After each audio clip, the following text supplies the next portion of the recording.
There is no definite duration a guy must wait for the second round of sexual intercourse following an orgasm. The duration, referred to as the refractory period, differs from person to person and depends on various factors including general health, age, diet, lifestyle, and libido.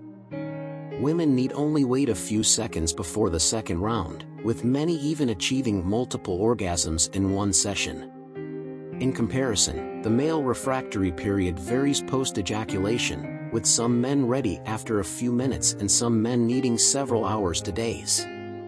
Age factor increases the refractory period, meaning older people typically need more time, as many as 24 hours, to get aroused for the next round of sexual stimulation. According to some studies, 18-year-old males have a refractory period of about 15 minutes, while those in their 70s take about 20 hours, with the average for all men being approximately half an hour. Things can be really frustrating when having great sex and wanting to go for another round, but not being physically able to. There's actually a scientific term for this, the refractory period. A refractory period is the time after a man ejaculates when he is no longer able to have an erection. Emily Morse, sexologist and host of the Sex with Emily podcast, tells menshealth.com. While there's not much you can do to eliminate your refractory period altogether, hey, you can't fight science. There are things you can do to make your recovery time shorter. Here's everything you need to know about refractory periods, from why they occur in the first place, to how you can try to shorten yours. Why do guys have refractory periods? It all has to do with the changes in your body that occur after you have an orgasm. Post-ejaculation, your penis becomes flaccid from neural signals telling your body to relax, explains Dr. Shameen Brahmbhatt, urologist at Orlando Health and assistant professor at UCF College of Medicine. Dopamine and testosterone levels drop, and prolactin, a hormone produced by your pituitary gland, rises. Elevated prolactin levels post-ejaculation could play a role in your inability to get it up again. Increased prolactin and subsequent lower testosterone is like a double whammy affecting your sex, says Dr. Brahmbhatt. By contrast, women generally have a much shorter refractory period, or even none at all. Women are designed to be multi-orgasmic, which means they can have one after another, Morse says. By contrast, women generally have a much shorter refractory period, or even none at all.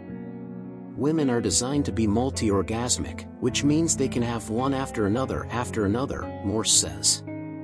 But just because they can doesn't necessarily mean they want to. Your partner may be ultra-sensitive post-orgasm, which might make her wary of further stimulation. You should always check in and make sure your partner is up for round 2 before trying anything further. How long does a refractory period generally last? Refractory periods are different for every guy.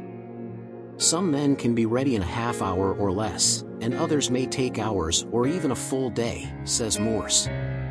You may have noticed that the length of your refractory period changes at different points in your life.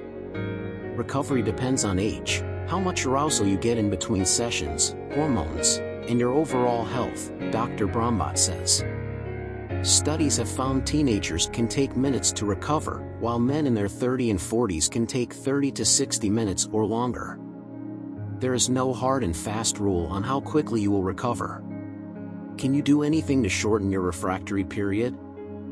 While it's often a good idea to let your body rest, if you really want to be able to go again ASAP, there are a few things you can do to try and shorten your refractory period.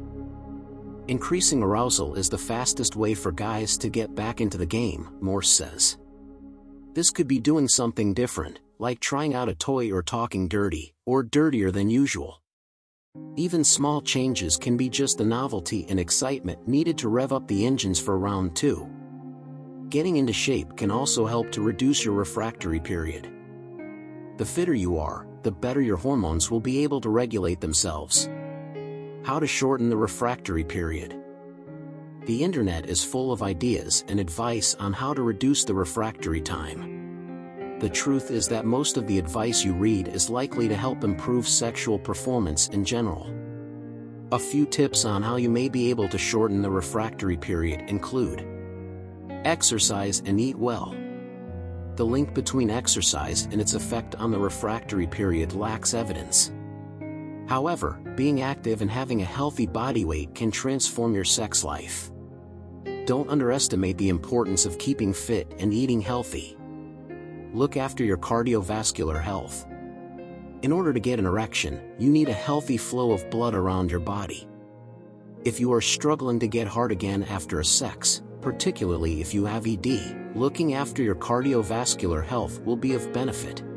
Reducing salt intake, avoiding nicotine, lowering stress levels and eating food that is good for your heart is likely to improve sexual performance. Reduce alcohol consumption. Alcohol is strongly associated with several types of sexual dysfunction, including erectile dysfunction and low sex drive. Limiting alcohol can reduce how long you have to wait for round 2. Try something new. Sex is all about arousal and stimulation. Fantasy, roleplay and new sexual positions can help you get aroused soon after round 1. Because little is known about how or why the refractory period happens, finding a solution has proven to be difficult. Whilst ED medication is not prescribed to help bypass the refractory period, some scientific research has shown that those little blue pills may come in handy when it comes to reducing the refractory period.